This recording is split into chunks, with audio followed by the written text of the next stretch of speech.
and our second for our strategic collaborations series. If you're joining us for the first time today, I want to share some brief context. We know that this is a moment of significant change in education and in our society more broadly. And over the past year, New Schools has been in deep conversation with leaders in our venture community, in the field, and we're hearing consistent themes. We're hearing about real challenges and also genuine opportunities for those that are thinking differently about a path forward. And the leaders that we work with, we know that they are deeply committed to their missions, like you all. Many are grappling with hard questions. How do we sustain the work in this moment? How do we grow without losing what makes us effective? How do we make bold, durable choices in an environment full of uncertainty? Strategic collaboration, as you know, is one powerful tool or answer to those questions. And we know it's not a universal one. But when it's approached thoughtfully, we know it can strengthen organizations and really drive greater impact for students, families, and communities that we serve. So that's why we engaged in this broader series and really want to bring more support and kind of deepen that support that we're providing to both the field and our ventures. And so this series, developed in collaboration with Deloitte, is designed to build a shared understanding of what strategic collaboration looks like in practice and what it takes to do this work well. After our first webinar, we heard clearly from many of you that you want more examples. You want to go deeper. You want to hear more of the nuts and bolts and really understand like what does it take to do this work in practice. And so today we're going to do just that. We're going to hear real examples. We're going to have case studies from the field, and you're going to get more guidance and best practice for how this work actually gets done. And we'll also take a closer look at how nonprofits can explore partnerships with for-profit organizations, which was a question that really came up a few times in the last webinar. And we'll hear live lessons from leaders who've done the work. So with that, I just want to again thank the Walton Family Foundation and the Charles and Helen Schwab Foundation and the Deloitte team for their continued support in making this work possible. And with that, I'll hand it over to Sarah from the Deloitte team. Thanks, Natalie. We'll go ahead and do a quick round of introductions for those of you who are joining us for the first time for this webinar. So if we advance the slides, I'll kick off. I'm Sarah Brayton, and I lead our nonprofit M&A practice at Deloitte. I also have experience as a board chair who's gone through a nonprofit merger. So really excited to dive deeper into the topic today, and I'll quickly have my colleagues come onto camera and introduce themselves, starting with Joanna. Hello, everyone. My name is Joanna Burleson. I am the practice leader for the Monitor Institute by Deloitte, which is Deloitte's social impact practice. And I am also a leader in our practice that specifically focuses on M&A for the social sector in collaboration with our commercial M&A team. Ricardo? Thank you, Joanna. My name is Ricardo Roman. I am a colleague of Sarah's and Joanna's at Monitor Institute. I have been focused in supporting the nonprofit sector, specifically education and workforce development nonprofits. I also lead Deloitte's engagement with a national network of high schools that are nonprofit, also focused on workforce development as part of their high school journey. And Alicia. Everybody, my name is Alicia DeMong. I'm a manager at the Monitor Institute. I've been with Deloitte for the last 8 years, specialize in supporting nonprofits in M&A, growth strategy, and operational planning. And last but not least, I'll pass it to my colleague, Ajay. Hi all, my name is Ajay Dayal. I'm also a member of the Monitor Institute by Deloitte team, and I spent the last 5 or so years working on strategy and operational challenges in the social sector, as well as in the public and private sector. So with that, I'll hand it back to you, Sarah. Thanks, Ajay. So collectively, our team has over 10 years of experience helping nonprofits on strategic collaboration specifically, including M&A. And we're really excited to dive deeper with you all today, as Natalie mentioned, into some real case studies and a panel. So to talk through our agenda quickly, we will start with a very quick flyby of some of the key frameworks around how to think about strategic collaboration and its life cycle, just for those of you who are new to get up to speed, but also encourage folks to refer back to the Webinar 1 recording for more detail on those frameworks. We'll then pretty quickly jump into a case study. This is a fictionalized case study, although based on numerous real-world examples of different strategic collaborations. We encourage you all to engage with us through this case study. It's intended to be fun, a good way to apply the concepts. So please participate in the Zoom polls and in the chat as we go through that.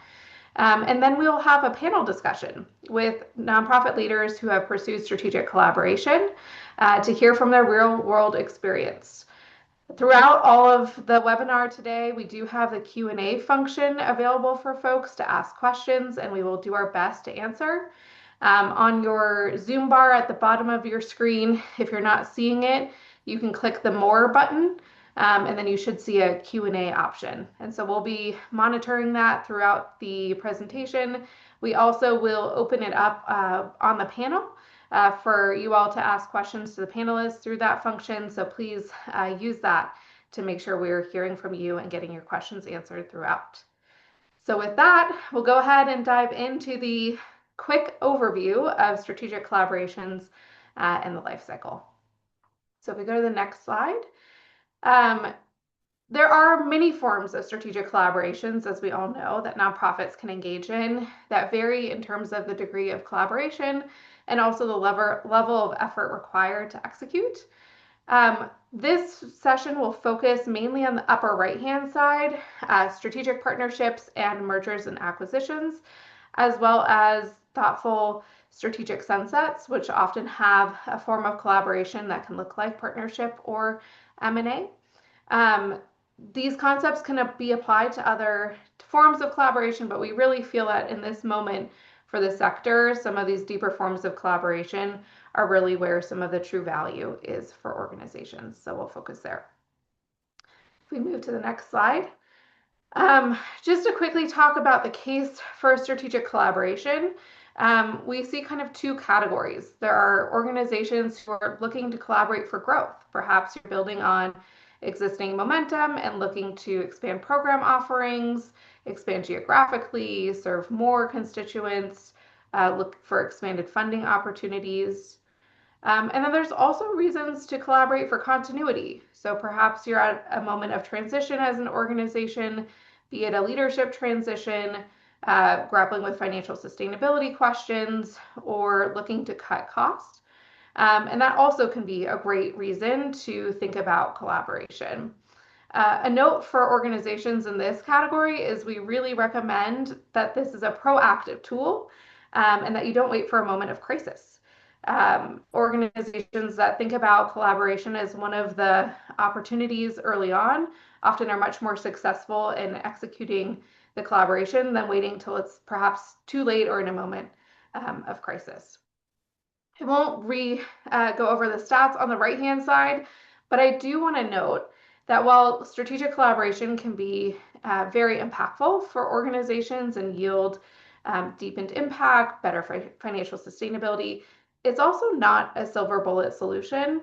Not every strategic collaboration is successful, and they require quite a bit of resources and time and attention to execute well. And so it's really important to go in with clarity on the why behind a strategic collaboration, which we'll talk more about in just a second here. If we move forward.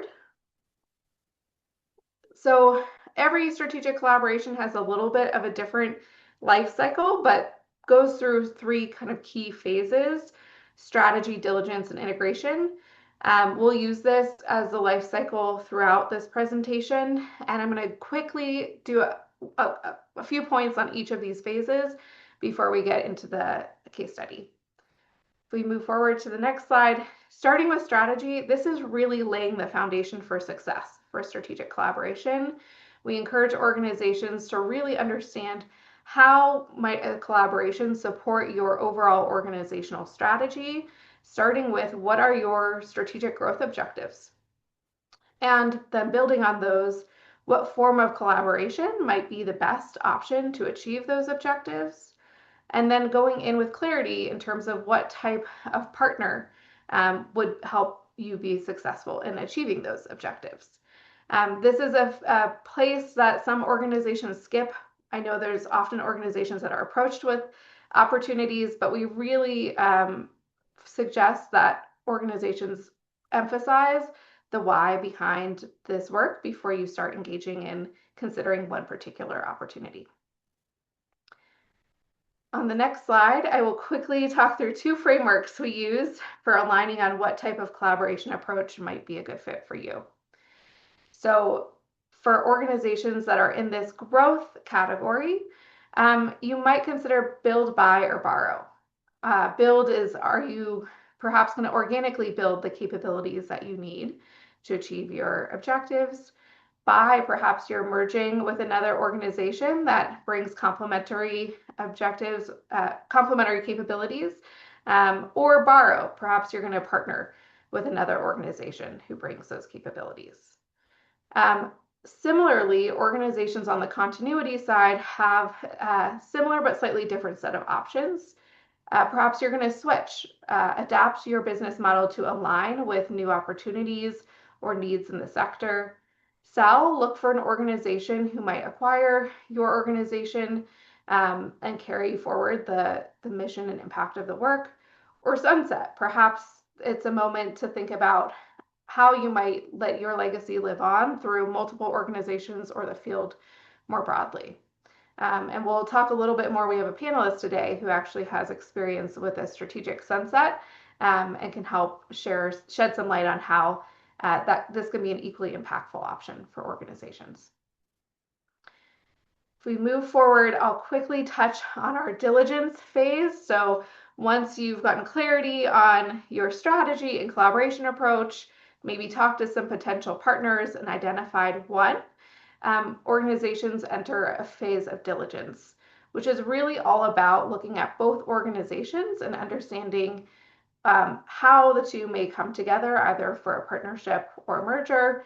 And what you'll see on the left-hand side is some categories that you may want to look at. So the fit of mission and strategy, of your capabilities and programs, looking at how this might change positioning in the market landscape, brand and reputation considerations, financial and legal considerations. An important note here, you'll see that leadership, talent, and culture is at the center, and this is because it often will make or break deals, even if everything else looks good on paper. So in this phase, you're really understanding what is the value, what are the risks, why now, and trying to align on whether this is a good decision for both organizations moving forward. On the right-hand side, you'll see some considerations that you will want to align on before you make that final go, no-go decision of whether to proceed. So what is the structure of the organizations, the board and governance considerations, branding, organization design, budget, and stakeholder considerations. The most important thing to note here for due diligence is that you're not looking to confirm what you hope to be true, but that you're really bringing a clear-eyed analysis to understand what are the benefits and risks moving forward. And so this phase can really help set success for the partnership or M&A so that you go in clear-eyed with how the organizations can come together. Okay, lastly, I will do a quick touch on our integration phase. So assuming the two organizations decide to move forward with the partnership or collaboration, you move on to the integration phase, which is all about how do the two organizations come together. This slide is an illustrative example of what are some of the work streams that you may want to pursue to really bring the two organizations together.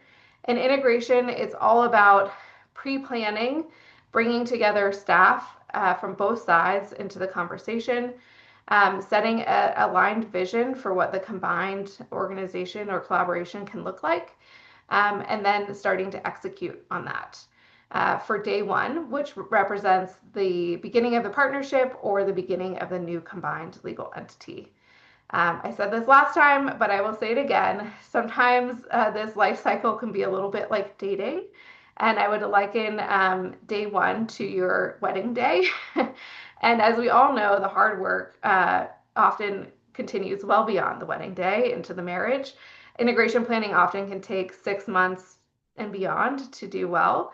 And so this is often a very important phase to continue the momentum and ensure that the value of the collaboration is realized. So I know that was an incredibly quick flyby of the life cycle. Hopefully enough for those of you who are new joining us today to engage in the case. And then we'll go deeper into some of these concepts in the case study, including some important considerations around change management, culture, and other elements that we weren't able to touch on in the first webinar. So with that, I will hand it over to my colleague, Alicia, who will kick us off in the case study. Over to you, Alicia. Great. Thank you, Sarah. So now we're going to take a look at how these concepts that Sarah just ran through across the life cycle could show up during an actual deal. So we'll do this by exploring a fictional case study using a fictional nonprofit organization called Bridge Forward. So the Bridge Forward story is informed by the experiences that our team has had working with clients on nonprofit strategic collaborations, as well as the stories that organizations have shared with us. But please keep in mind that this is a fictional case. This case is going to be interactive, so we're looking forward to hearing what you all think at key decision points across the case using the chat and also through Zoom polls. So with that, let's dive in and learn more about Bridge Forward. So Bridge Forward is a nonprofit organization that's based in the Midwest that helps bring STEM education to over 10,000 students by working with school districts to train their teachers. So over the past year, Bridge Forward has noticed that the quality of curriculum that these teachers are using is inconsistent because they're working with different STEM curriculums across school districts. So Bridge Forward staff are experts in actually facilitating the training and training teachers, but they don't actually design curriculum. But they're hearing feedback from their clients and school districts that there is a desire to make improvements to STEM curriculums. And they're also hearing this feedback from funders as well. And so the CEO and the board are actively looking for ways to improve quality and consistency of the curriculum. So the organization has outlined a few key strategic goals.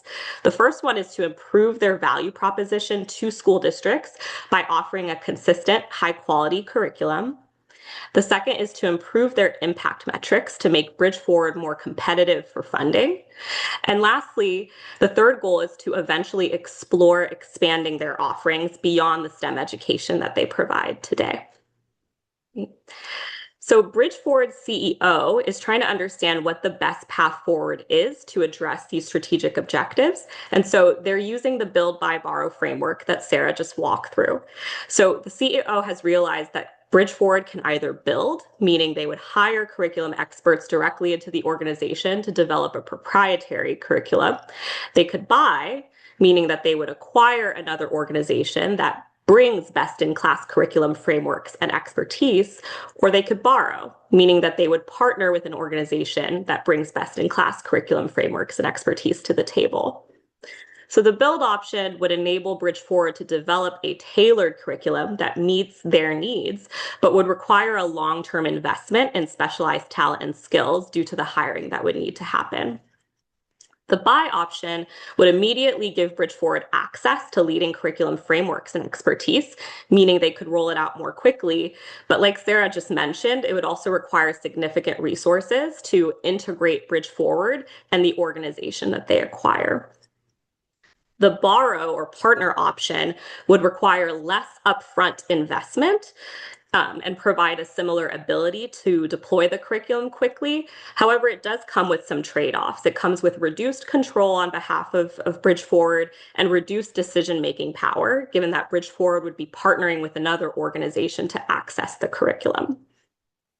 So Bridgeforward is trying to move quickly in this decision. They're seeing a lot of demand and they want to maintain high quality.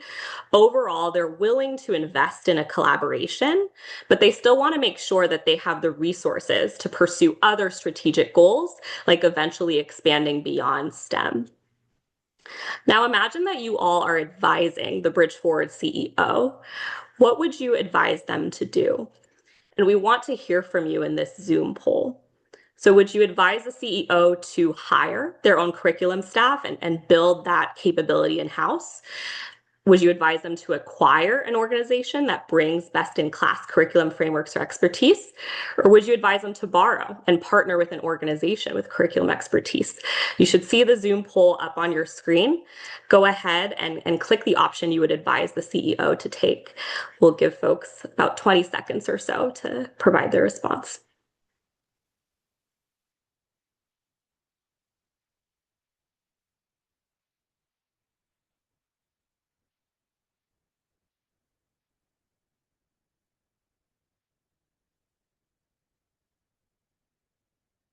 All right, just a few more seconds to get your responses in.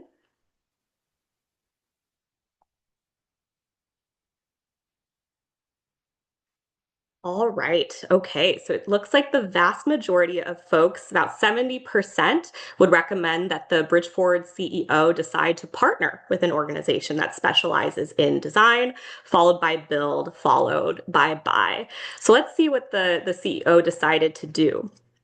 So, considering that the organization's priority is a balance of speed and quality, and they have a desire to be judicious with the resources they're willing to commit, the CEO and board decide to borrow and pursue a partnership with an organization that specializes in curriculum design. So, the next step then is trying to figure out who the right partner is. So in order to find the right partner, Bridgeforward did two things. They first draw on their networks to conduct a landscape analysis, which helps them build an understanding of the current curriculum development landscape, build an understanding of the trends in this space, and also an understanding of who the leaders are. They also develop partner selection criteria to help narrow down the possibilities. Among them, they decide to prioritize organizations that have strong mission alignment, a proven model, and are financially and operationally stable enough to commit to a long-term partnership. So based on the results of the landscape scan, they've identified a promising prospect. Their most promising prospect is a public benefit corporation or for-profit based in Boston called Criss-Cross Curriculum, or C3. And C3's mission is to ensure that every K-12 teacher has the tools and support they need to ignite a lifelong love of learning in their students, regardless of zip code. So C3 offers curriculum frameworks in STEM, as well as other subjects. They also offer teacher professional development resources and how-to guides for the curriculum frameworks. And they're also developing an AI tool that'll be able to provide individualized feedback on lesson plans based on C3's curriculum frameworks. They have also been around for about 15 years and carry some credibility in this space. C3 is interested in exploring a strategic partnership, so Bridgeforward and C3 conduct due diligence on each other to assess fit. We'll explore kind of the details of what due diligence process looks like in real life in the panel, but as a high level, this is what Bridgeforward and C3 find. On mission, strategy, and theory of action, both leaders are aligned in their vision and the impact that the organizations seek. On capabilities, programs, and products, they find areas of complementary skill sets. C3 offers Bridgeforward the curriculum frameworks and the expertise they were seeking, as well as the tech expertise from the development of their AI tool. From a geographic perspective, neither organization has worked in each other's region before. So through the partnership, Bridgeforward also offers C3 access to a broader network of schools and teachers in the Midwest, which can help C3 gather input to improve their curriculum frameworks. Their market landscape analysis showed that there are few peers that are collaborating to provide an integrated curriculum development and training offering. Additionally, both organizations are independently experiencing heavy demand for their own offerings, and both organizations have well-established brands and trust built in their respective regions. And while they conduct some financial analysis to assess each other's stability, they prioritize the other dimensions more since this is a strategic partnership. Financial and legal considerations come into play in greater depth during M&A. So there are enough green flags throughout the due diligence process that lead them to proceed with forming a strategic partnership. So fast forward 5 years, and their partnership is thriving. C3 has helped Bridge Forward implement a consistent, high-quality STEM curriculum that fits the needs of school districts Bridge Forward serves. Bridge Forward has helped bring training expertise to the school districts C3 serves, and both organizations now jointly facilitate trainings for teachers and are gathering valuable feedback that helps them improve their programs. So not only is the partnership a success, but now there's a business case to explore a merger. So C3's founder is retiring soon and is looking to transition the organization to a new leader. They've approached Bridge Forward's CEO about a potential merger, and Bridge Forward has found that one of their funders might be interested in supporting that. A merger would present an opportunity to provide a fully integrated offering from curriculum development to deployment, which would then strengthen the value proposition for funders and school districts. It would also bring in new investment for C3's AI tool and allow Bridge Forward an opportunity to be on the leading edge of new ed tech. Importantly, there's also already a high degree of trust between both organizations' boards, leadership, and staff, given the success of the partnership. So now we want your thoughts. We'll open up the chat. If you were considering this merger, what dimensions would you want to evaluate in due diligence to build on your previous analysis? So as you remember, we did due diligence for the partnership, but now the organizations are doing it again for a merger. So what dimensions would you want to evaluate in due diligence to build on that analysis? So we'll pause for a moment and let you think about your response.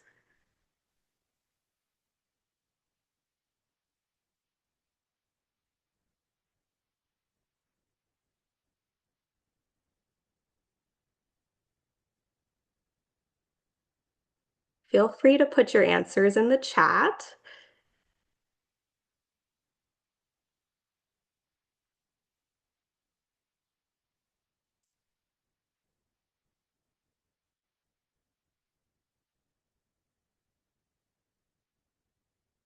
Ongoing liabilities and debt covenants. Yes, that's a good one. Financials, now given that this is a merger. Yep. Leadership, now that the CEO is leaving at C3. I see some cultural fit, always really important to assess in due diligence.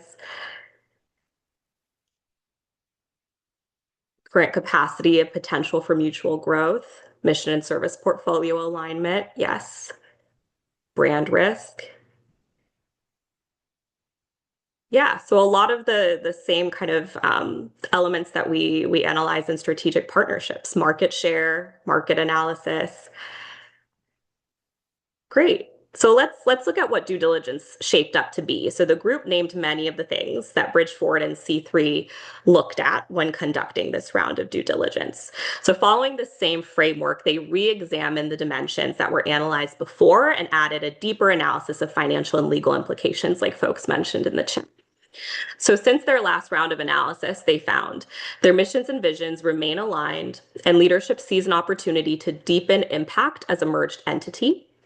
Their partnership has proved out the compatibility of both organizations' solutions and the viability of co-developed offerings, such as teacher trainings. They're also experiencing high demand from school districts because of how well their offerings complement each other, as well as the growing interest in the AI tool that C3 is developing. Both brands still remain individually strong and well respected. One thing to keep in mind, though, is that the financial and legal implications are a bit more complicated. C3 is currently investing a large share of its budget in its AI tool, and because of the skill sets they need for that product, their staff's compensation is higher than Bridge Forward's. There's also legal and regulatory implications to consider if a nonprofit org like Bridge Forward merges with a for-profit org like C3.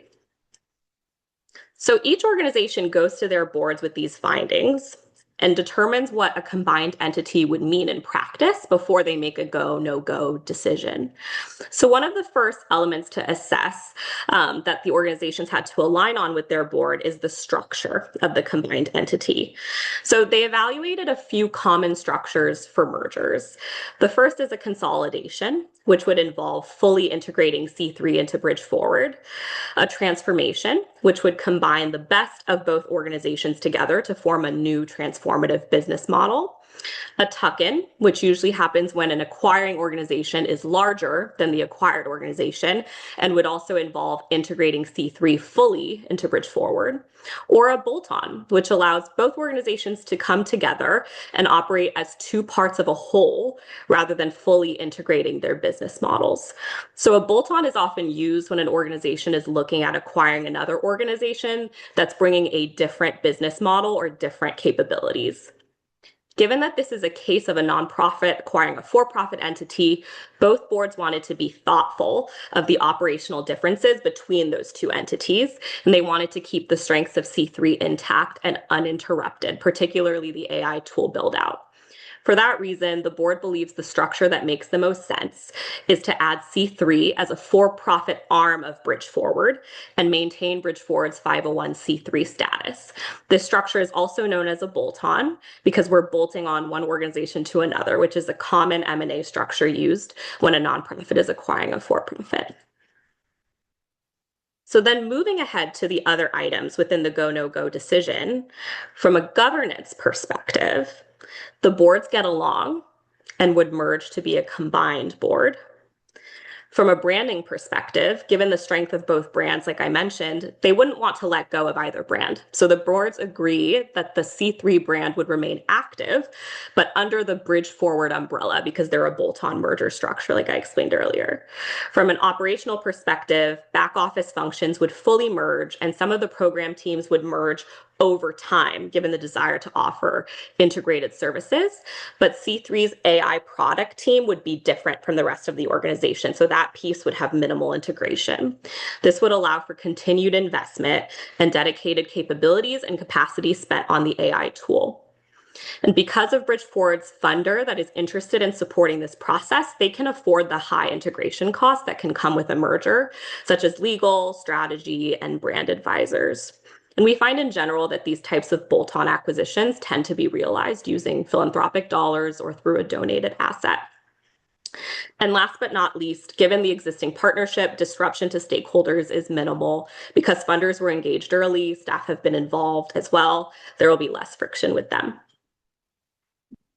So with this due diligence and thinking in hand, again, they decided to proceed and pursue a bolt-on structure like the boards had discussed. What that meant was that back office functions and some program teams integrated, but C3's tech staff had limited integration. Some C3 leadership stayed on to join the Bridge Forward executive team and the boards were combined, but for the most part, day-to-day operations continue largely separately, just under the same leadership umbrella. So then let's talk a bit more about integration. So the merger led to a few key benefits for the combined entity. There was improved operational efficiency, there was integration between teams with complementary expertise, and there was also an improved value proposition that's now driving new funding opportunities and allowing the organization to expand more aggressively.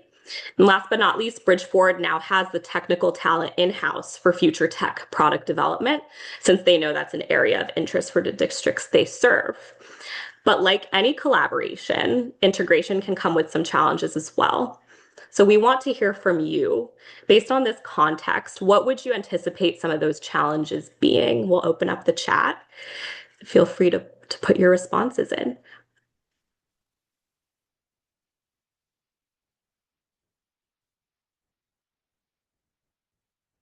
Staff departures. Yeah, the human capital piece can be a challenge at times. Board integration and governance. Yep, cultural differences as well. That's really important to get cultural alignment.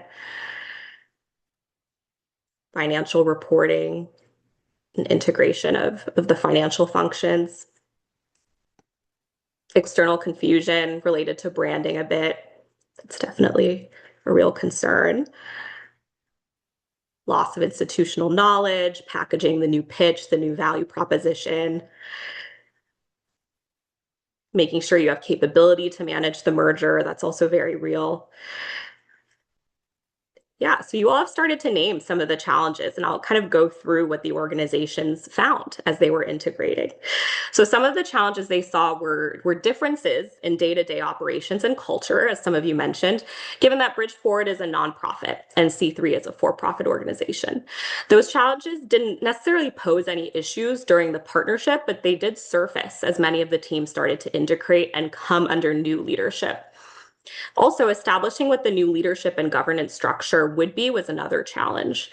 They also found that while both organizations' skill sets were complementary, they ran into challenges around how they would compensate staff for their skills and how they would fund the talent and infrastructure that C3 had built around its AI tool development. So even though the merger brought plenty of benefits to both orgs, leadership had to think about how they would manage such a big change. So I'll hand it over to my colleague Ricardo to talk about how Bridge Forward's leadership could get ahead of some of those integration challenges. Thank you so much, Alicia. So I want to spend a few minutes here to emphasize a critical success factor in strategic collaborations that really shouldn't be overlooked, specifically change management. And based on some of the answers that I'm seeing in the previous two chat questions, I think you all are ahead of me on this in the importance of change management. But I do want to reinforce that importance and make a little space for that here. I'm also going to share a little bit of overall lessons learned we can glean from the case study that Alicia just went over. So first, it's important to consider change management throughout any strategic collaboration process. You need to think about how you communicate the change to stakeholders and when.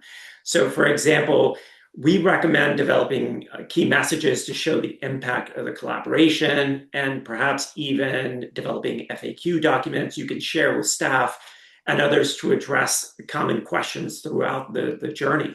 Additionally, it's helpful to identify change agents within your organizations to help reinforce these key messages. So ideally, by the time the change happens, your staff is well informed, committed to the change, and believe that the change will be good for the organization and for the individuals that you serve.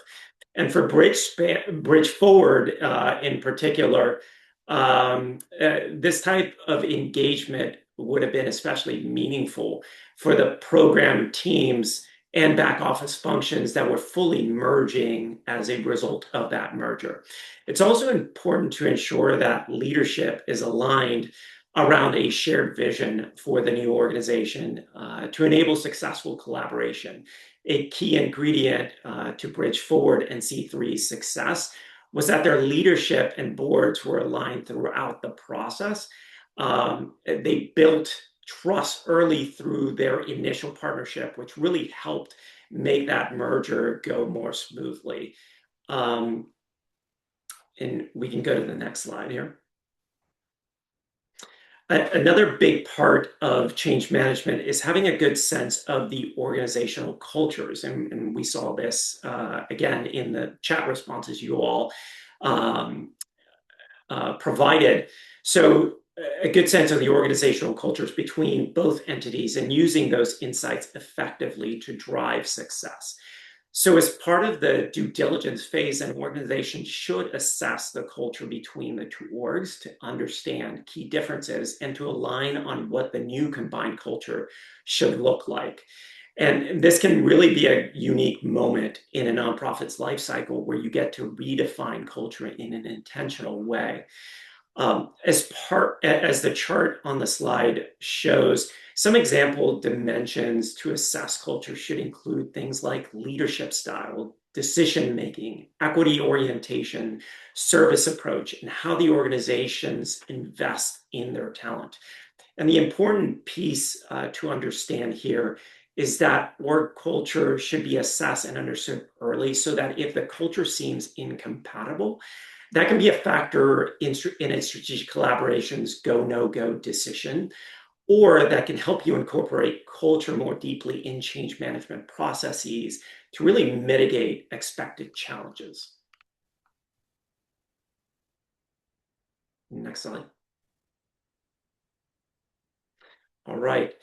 To summarize the key lessons learned from the overall case study that Alicia just went over, due diligence should examine organizational alignment broadly, encompassing culture, norms, values, ways of working, in addition to mission fit, to understand whether a collaboration can work. Additionally, based on what we've seen in our own work, when nonprofits are interested in building their technology capabilities in particular, mergers and other types of strategic collaborations have been a path that some have explored to build out those capabilities. However, we do want to emphasize that nonprofit leaders considering acquisitions of tech organizations, especially, should really understand the complexities of integrating with these type of organizations, given the potential differences like salary, the pace of work, technology expertise, and ongoing investments expected to maintain that technology and even enhance that technology. At times, we found that leaders may underestimate the time and investment needed to integrate with a tech entity. And that's not at all to say nonprofits shouldn't partner or merge with tech organizations, but dependent on the organization's specific situation, these are factors to pay attention to. And in the case study we just examined, some of that complexity is what led Bridge Forward to pursue that bolt-on option. And finally, we received a few questions, as mentioned earlier in the last webinar, about for-profit and nonprofit collaborations. We have an example of this type of collaboration on the panel coming up, and we don't want to steal their thunder just yet right now. But as you saw in the case study, these type of collaborations require additional financial and legal considerations, including, for example, how to acquire the assets. So will it be donated or covered potentially by a funder, or how to integrate the organization, meaning might they keep it as a for-profit or fold it into a 501c3, as well as other nuanced tax and legal considerations.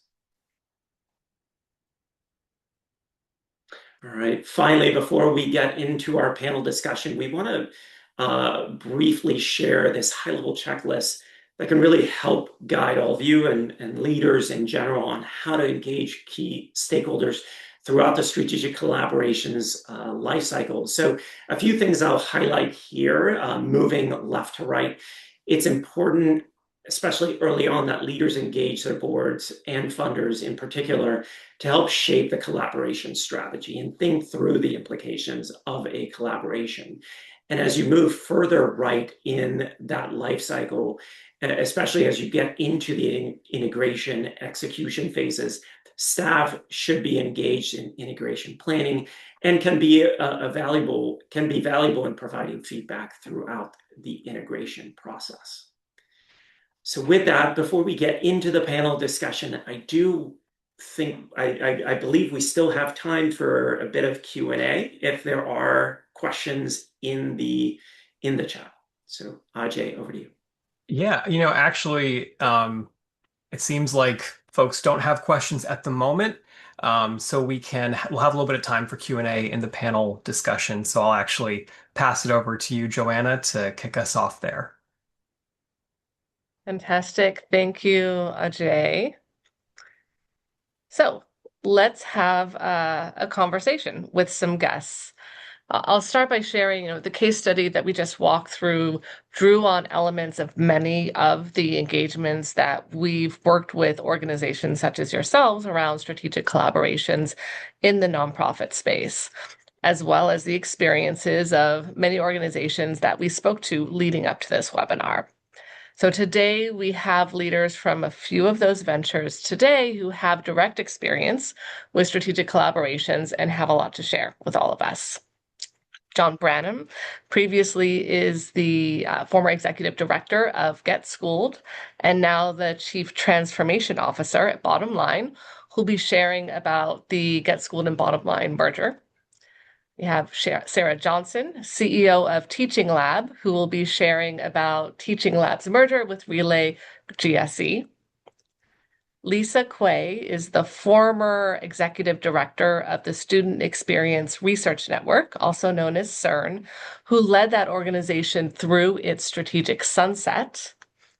And Leo Bialis White, the Chief Strategy Officer at Magpie Literacy, which recently announced a strategic partnership with Great Minds. Thank you all for joining us today. Eager to get into the conversation. I'm going to start with some questions for the panelists on how they each approach their collaboration and their key takeaways.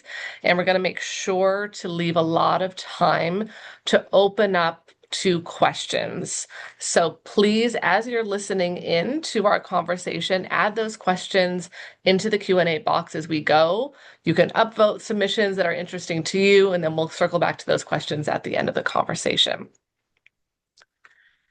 So I'm going to start with you, Sarah.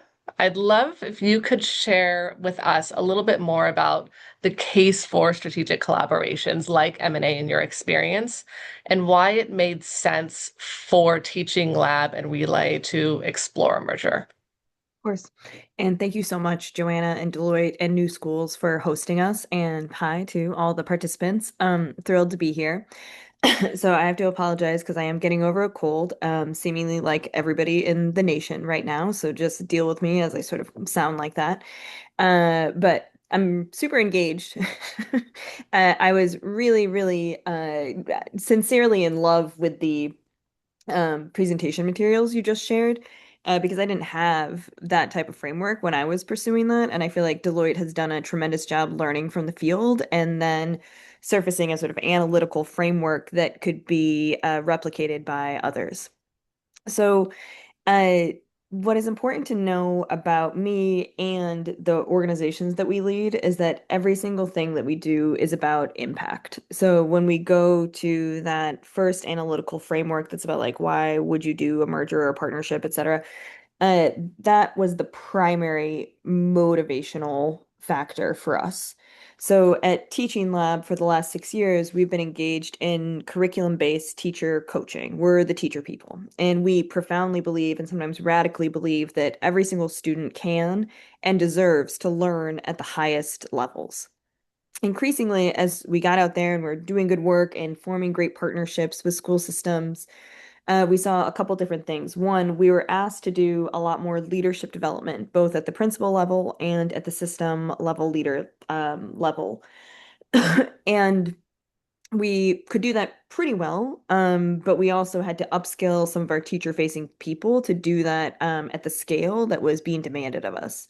Additionally, let's say we get into a system like New York City that is prioritizing the science of reading, and we're doing all of this science of reading teacher coaching, but we see that there's like sort of a big problem with the teacher pipeline, and we're having to upskill teachers as they come into the profession because they're not trained in teacher prep on the science of reading. We had that issue too, and probably at every board conversation and even at staff level conversations, it would come up as like, why aren't we preparing teachers before we start coaching them? Wouldn't that be so much more efficient? So if you don't know about the Relay Graduate School of Education, they have both a teacher prep program and they can certify teachers, and they have a giant leadership development program.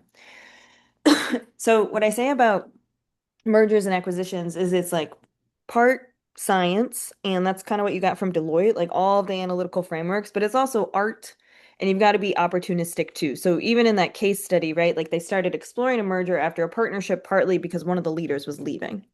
That same thing happened to us.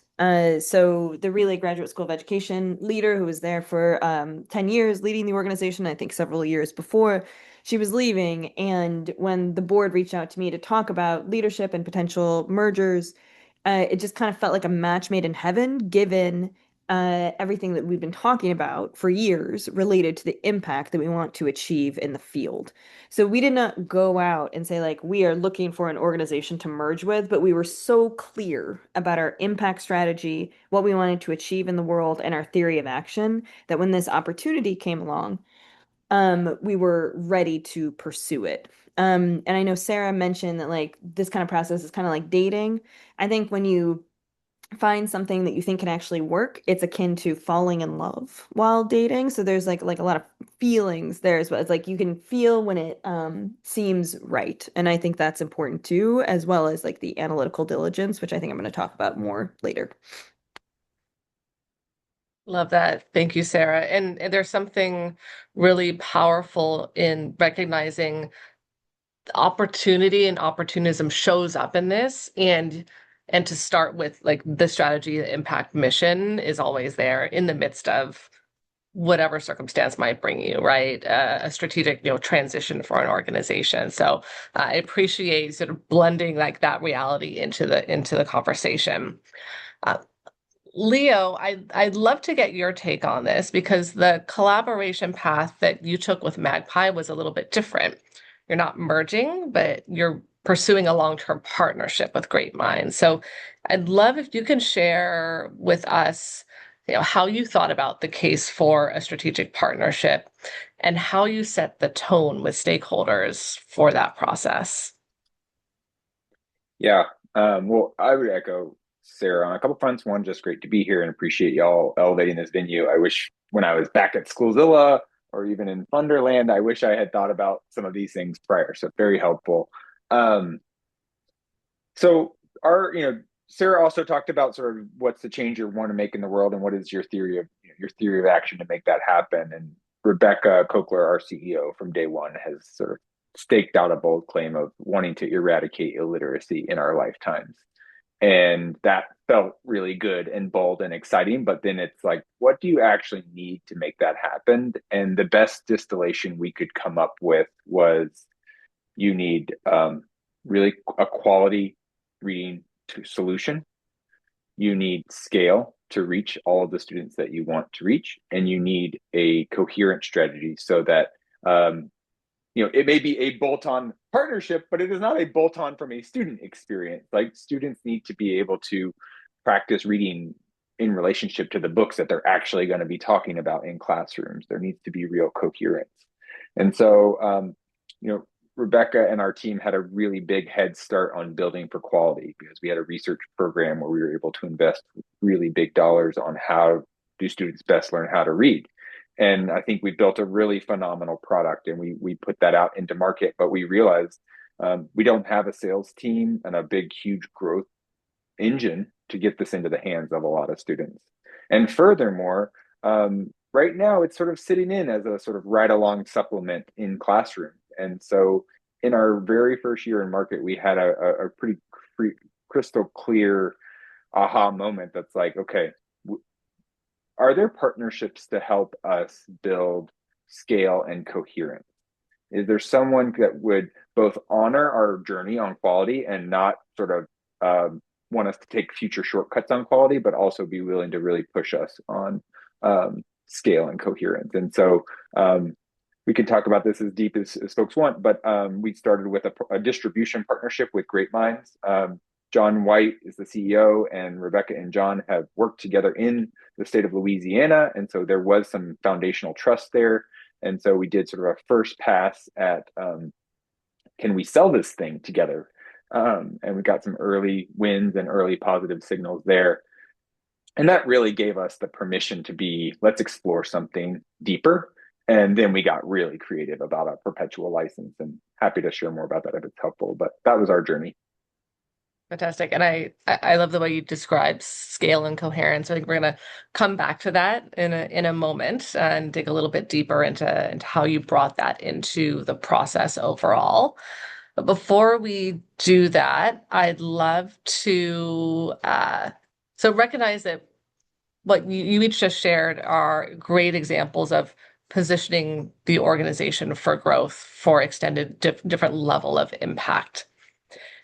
Lisa, I think CERN is a great example of an organization that was exploring partnership more from the continuity end of the spectrum.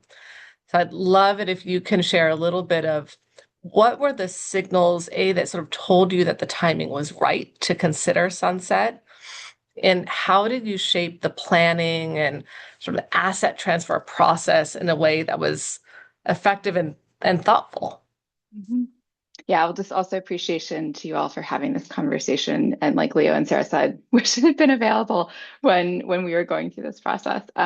So I can highlight there are a few key, really big signals that stood out to us. About halfway through, we were in a 3-year strategy window that we had adopted in 2020, and that really we were seeing things that made us want to do this kind of mid-course strategy pull-up and think about how might we need to adapt our approach, again, like everyone's been saying, to sort of accomplish our broader strategic impact goals. And so one of those things was that there was this mismatch between the work that was being demanded by the field at that point and what we were basically capable of doing as we are currently configured and staffed at the time. And so in a way, this was actually a sign of our past success, right? Because we've been doing field building work, the field was changing, and that was a great thing.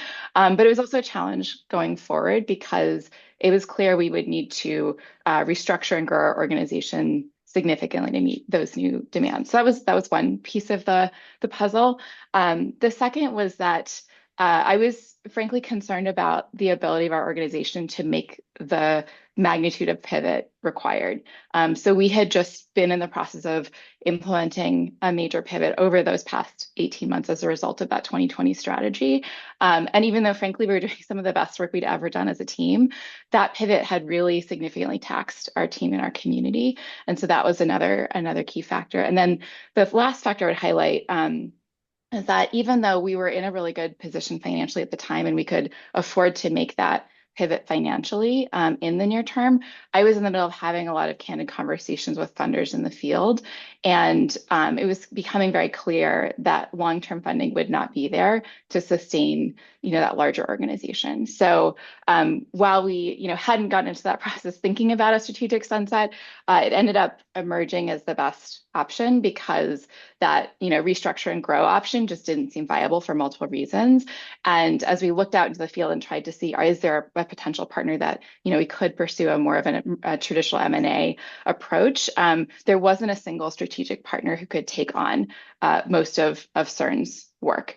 So that wasn't really an option either. So what we realized, though, in thinking about a strategic sunset was that it would allow us to invest our financial resources, our relational capital, our IP, all of that in a range of different organizations and leaders out in the field who were poised as a result of their expertise and their experience to really meet those forward-looking demands of the field collectively rather than in like a single organization.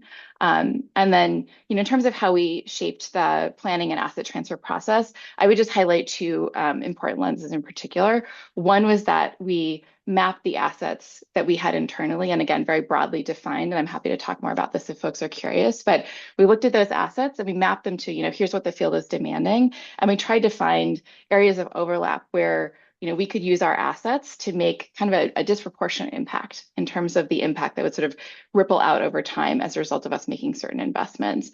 And that led us to prioritize certain documentation efforts, certain asset transfers out in the field, and then also to do an RFP as well. And then the last thing I'll say is just the other piece of this we thought a lot about was how could we work to set up our staff and partners in the field for a supportive transition as we exited. And I think I'll talk about that more later in our conversation. So I'll pause there. That's great. Yeah, we'll get there. And there's something about you mentioned that bringing foresight. So it's not just about understanding. You were learning and hearing and sensing what's happening now in the field and actually the impact of your work as an organization, but the foresight and the futures thinking that you sort of had to do to say, okay, where is this going and what's needed for the scale of the challenge and how you're envisioning that evolving in the future is relevant for whether you're seeking a strategic sunset or any of these collaborations. I think that's really part of the strategy work that needs to happen as part of this. So I'm gonna come back to clearly there's just so much significance in finding the right partners, whether we're talking about a strategic partnership, a merger, or sunsetting, as you just discussed, Lisa. So Leah, let's go back to you because you started to talk about, you mentioned scale and coherence is something that was really important. Can you tell us a little bit more about how you thought about partner selection criteria and who you brought into that thinking and that process to help develop that? Yes, of course. the scale and coherence actually sort of touch on two different parts of one's organization. The scale is much more operational, like the who's out there selling, how does it impact our financials. The coherence piece is much more of a product academics question. And so we really needed to sort of find an organization that was willing to support both of those. Who has a meaningfully sized sales force and a footprint out there that sells in a mission driven way? And who has complementary products and services to us?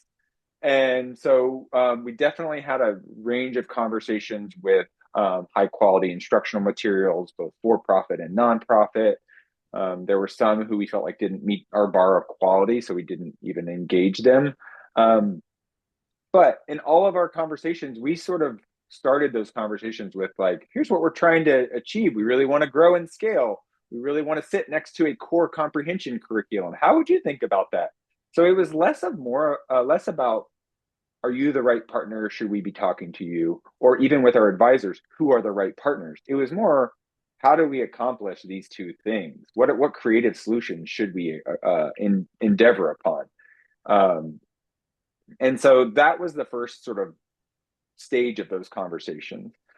Once we got to a place where we thought we had maybe a short list, we really started to think more closely about sort of values alignment with leadership. We really thought about if we were going to partner, what are there sort of standard archetypes of partnerships, acquisition, other sales distribution partnerships that we could jump into. And then we kind of realized that we were like, hey, I think we might be off the beaten path here. We're going to need something a bit more creative. Are there partners that are willing to be creative with us? And so, spoiler alert, Great Minds was really keen on, look, we have a sales force that is excited to sell digital.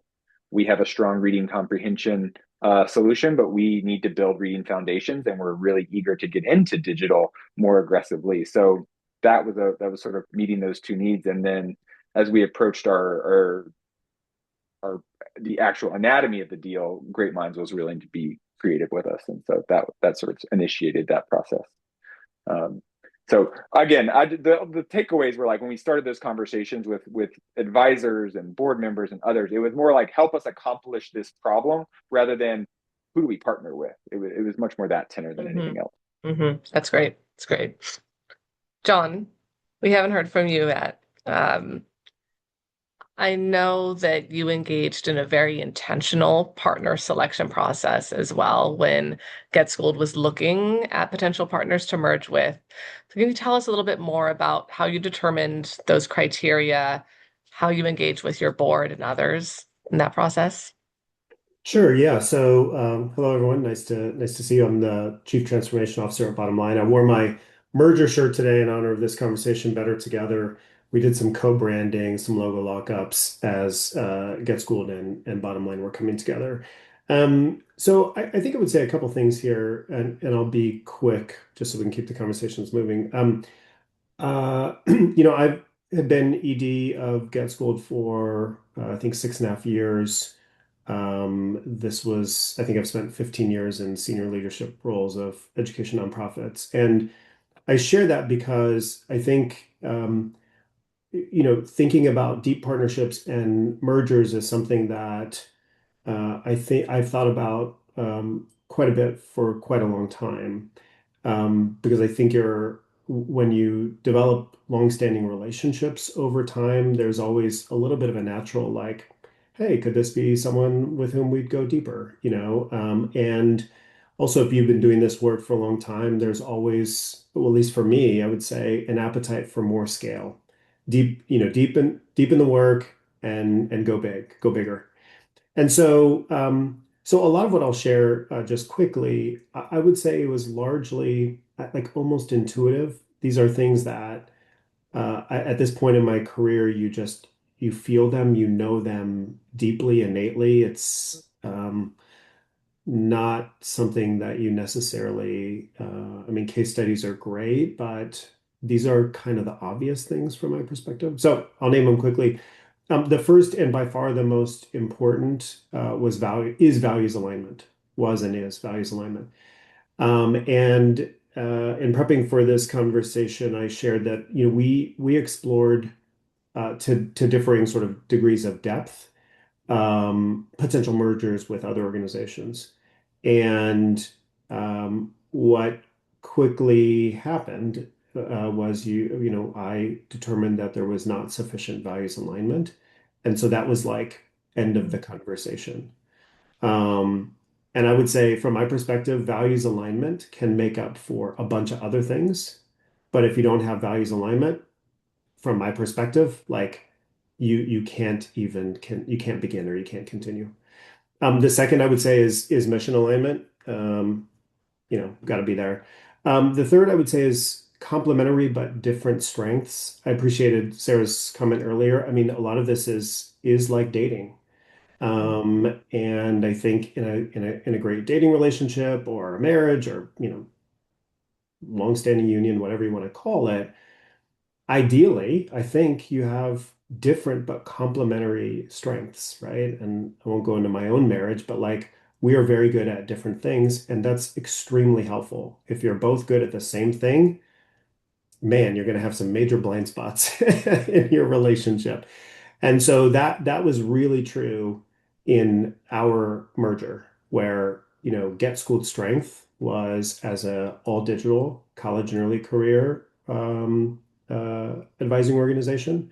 We did almost no in-person work with students, but we had massive scale and really good at the tech and digital.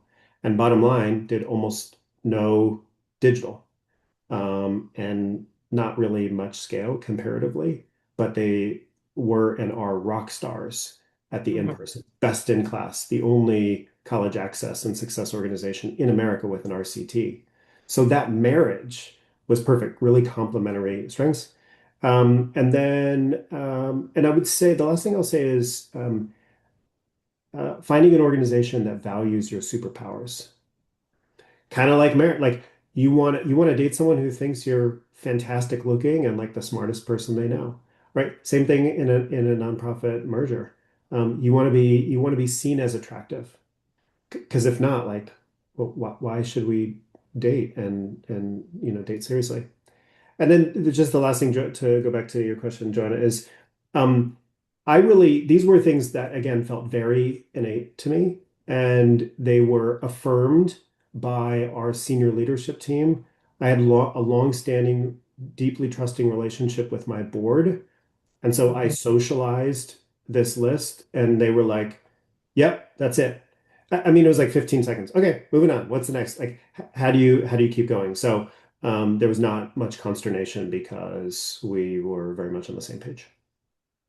And you had a set of trusted sort of board members that you could put that in front of them, feel that you all were aligned, and move that into diligence, right? Yeah, yes, that's exactly right. And I would say, I took over Get Schooled from a founder, Mm, and I turned nearly the entire board and dramatically expanded it.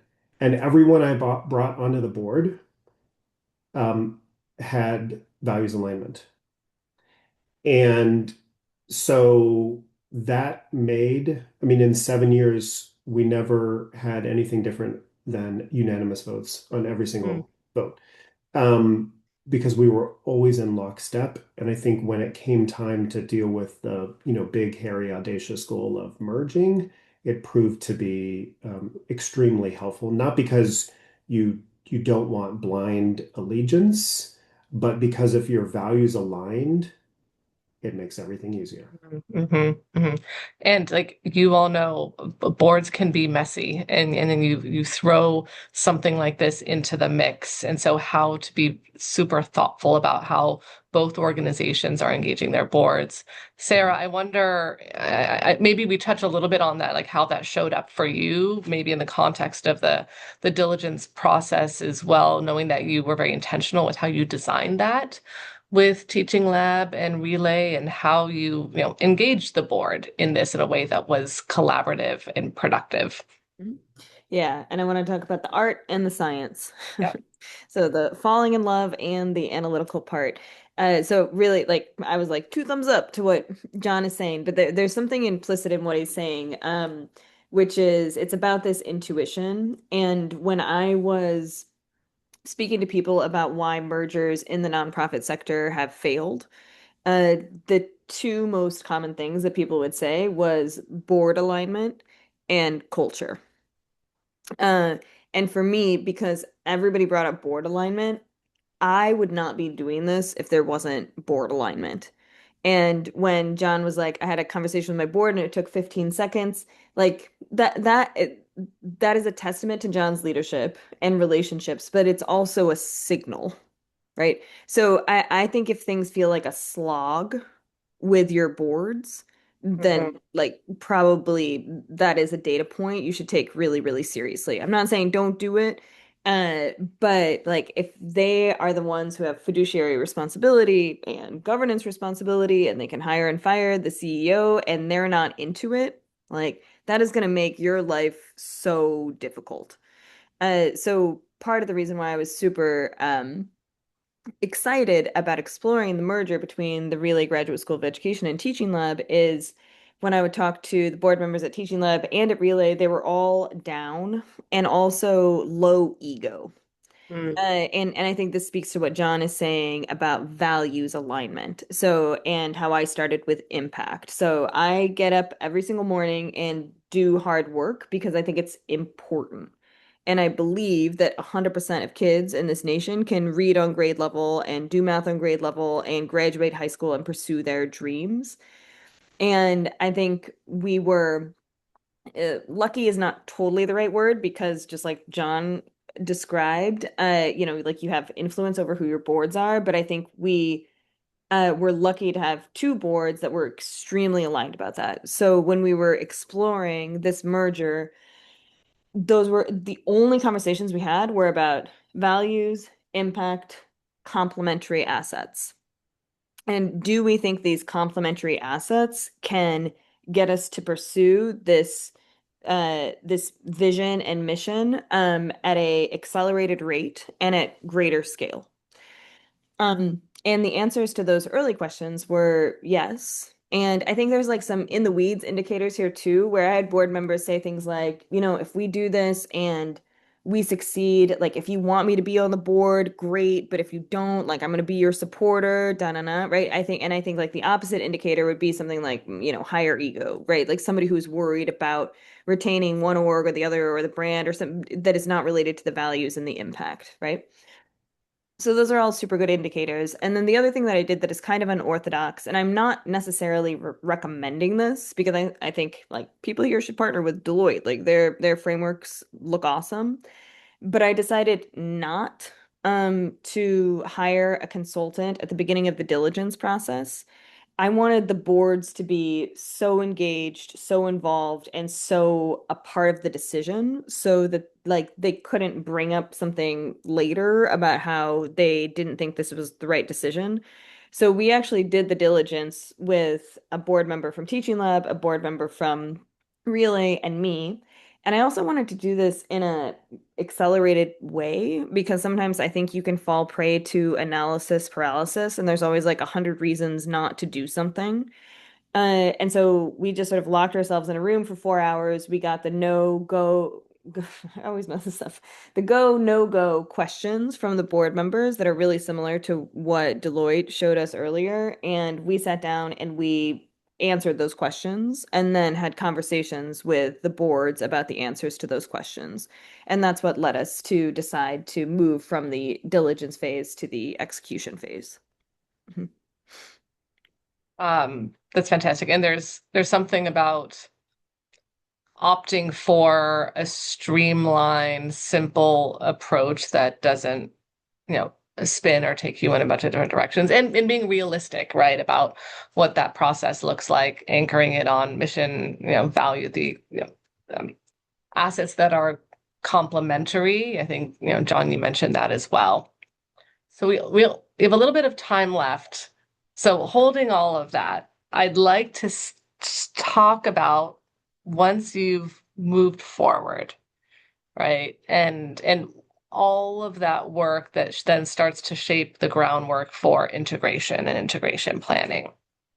So Sarah and Leo, I know you both are in the middle of integration right now. Uh, how did you approach planning for integration? And maybe at this moment in time, sort of reflecting on that experience, is there anything that you would have planned for differently had you known then what you've learned or know now? Sarah, I'll start with you and then pass it over to Leo to share a little bit more. I just spoke a lot. Let's start with Leo. Okay, Oh Leo, and man. Leo, your situation is a little bit different, right? You're not technically merging, but you're going to be blending leadership teams with great minds as you go into this partnership. So, yeah, so what does this look like for you? What have you learned already? Yeah, I was excited for Sarah to answer. I was just gonna like take notes and then say things that sounded very similar.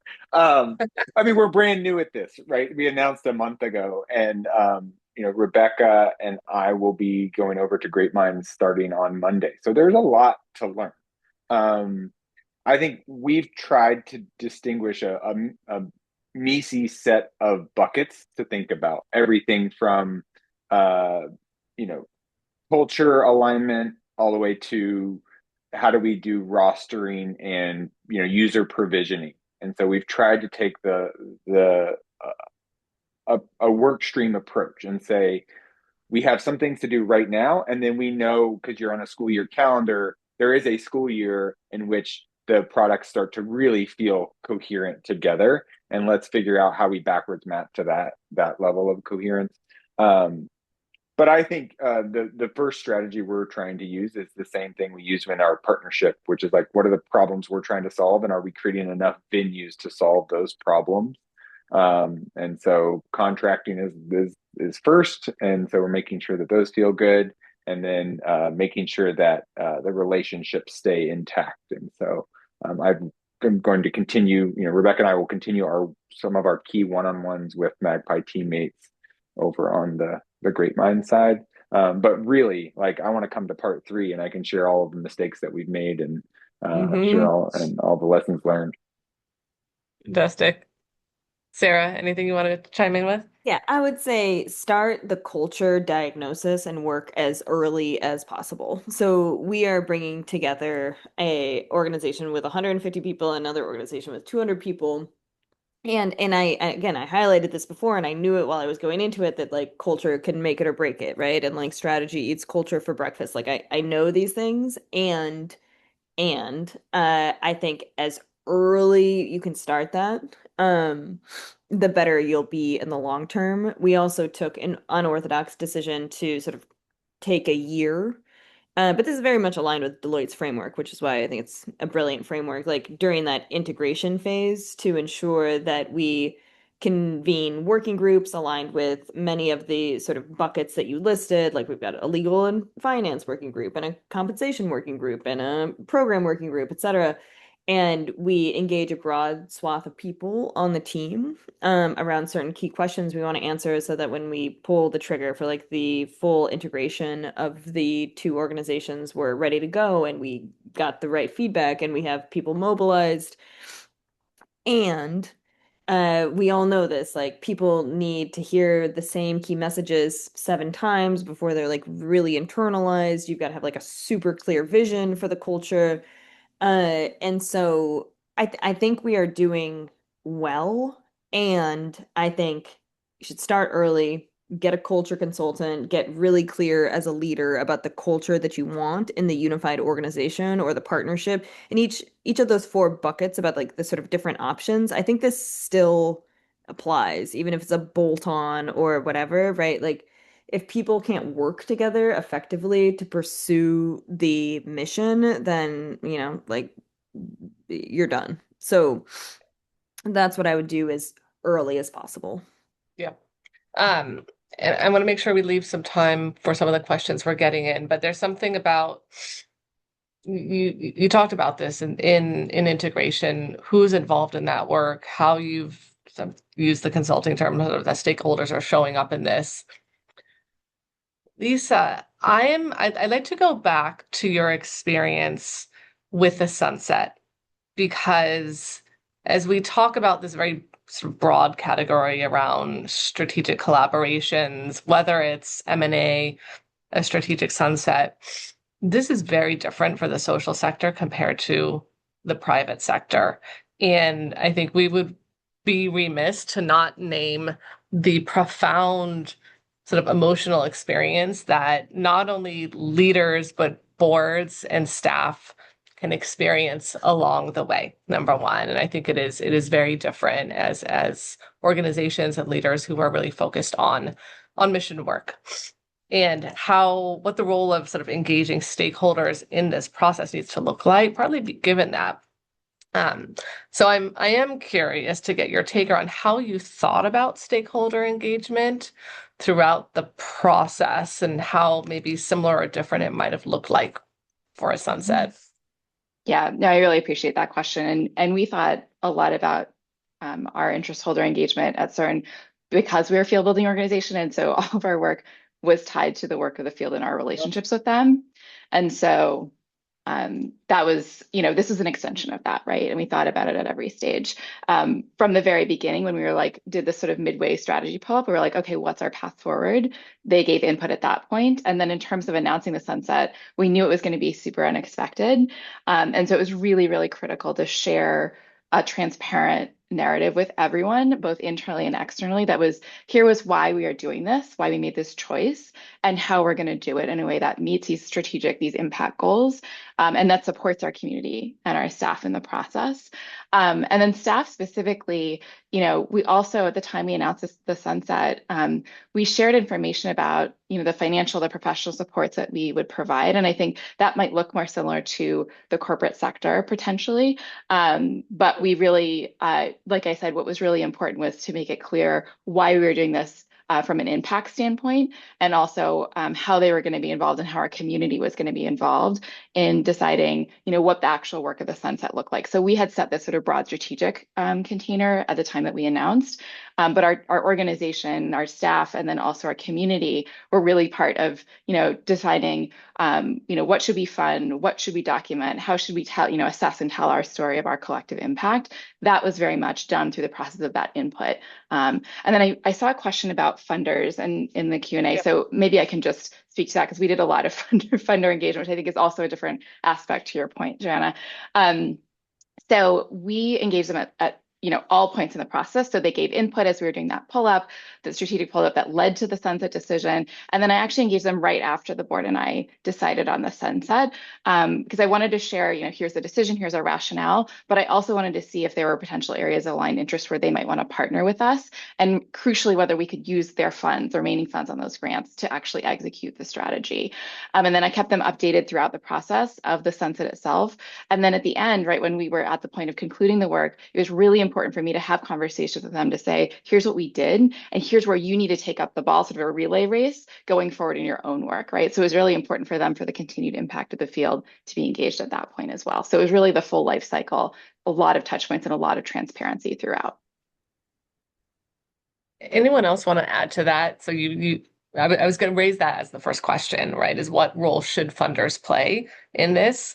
I'm curious, John, Sarah, Leo, if you have a perspective either on if funders sitting around the table, what would you either say to them in terms of what's needed, or reflecting on what you learned as part of the process around how you engaged funders along the way?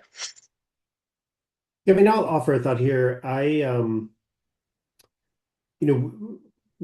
Both Get Schooled and Bottom Line have had funders independently, and we've shared funders. And we've had long-standing relationships with many funders that even predate both Steve's and my respective leaderships of our respective organizations. Many of them go back decades. So I think we did this merger because we believed it was the right thing for young people across the country, especially coming from low-income families. It was aligned with our respective organizational missions. And we heard and believed we saw a lot of signals from funders saying, gosh, the nonprofit education community, there should be M&As. Why don't they do things like happen in the private sector, right? That narrative was gaining steam, has been gaining steam for quite some time. What I would say our experience has been, and so we we brought our most trusted funders along in the journey. We started to have conversations with them 6 months before we closed the deal. After we got strong indications from our both boards that we would probably get a yes vote, and after we had a consultant on board, and after we had done the deep clandestine subcommittee work, we then brought funders in and we said, hey, we're really thinking about this. We think this is going to happen. We want to gut check with a number of you. And largely those conversations were received well. What I would say is our closest funders are standing by us and have been excited, but we've been generally disappointed that funders aren't falling over themselves to fund the new merged organization, especially given our unique capabilities. And I think, right, so it's a little bit like, if I'm being really honest, funders saying there should be more M&As in the field. And then it's like, this is about as big as it gets in the education nonprofit community. And it's like, you go back to that old scene of like, show me the money, right? So. And it's a little bit tied to a question someone asked, did you get any pushback from funders when you brought it to them? No. I mean, because again, this for us, this is a merger sense. You have two, I'm 51. Well, am I 50? I'm 51. Steve is 50. Both have deep experience leading education nonprofits, proven results on both sides, perfect marriage, scale, in person. Like, honestly, I'd sort of say, I don't know what else a funder would want, right? RCT. What else do you want? So no pushback whatsoever for us. Okay, got it. Appreciate you naming that, right? And naming that the role of funders and how they're showing up and maybe need to show up in different ways. We're just about at time. So I'm gonna thank all of you panelists for your candor today, your honesty, giving us your time. I feel like your direct experience, these stories are incredibly valuable for everyone on the call. And you brought up some really important considerations and lessons. I think that's going to be really helpful for this group as leaders are exploring their own strategic collaboration. So thank you all for giving us your insight here. And with that, I'm going to hand it back to our New Schools team to close us out. Yes. I want to thank our panelists and thank the Deloitte team for both such an engaging case and conversation. And then I would love to ask for feedback from you all who are joining. And so if you have a moment, please, we'll drop the link in the chat as well. Or you can use this QR code. Please share your feedback with us. This will help us think about what do we do next from here, right? What are we going to share with you all? And what comes next and how we deepen the support over time. And for everyone that asked, we will also be posting a recording of this webinar and the slides to our website. So thank you again.